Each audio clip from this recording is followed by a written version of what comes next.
Hi everyone. In this video I will show you how to convert any PDF file to Word document. It's very simple. I just create a simple PDF document with a picture for a demonstration. You can make sure it's a regular PDF document. And now I'm going to make a Word document from this PDF. So we have two ways how to do that. First one, open your Microsoft Word program. And drag and drop the desired PDF document into Word as shown in the video.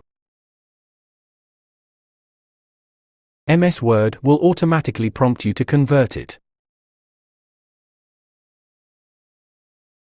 As you can see, everything went well. The PDF document became a document in MS Word.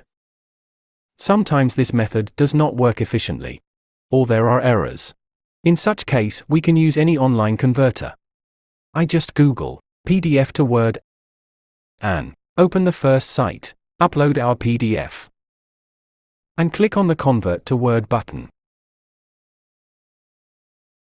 Wait a bit, and click on the Download Word button.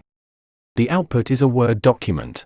If you have any questions or suggestions, please write a comment. You can click like under the video in gratitude. See you in the next video.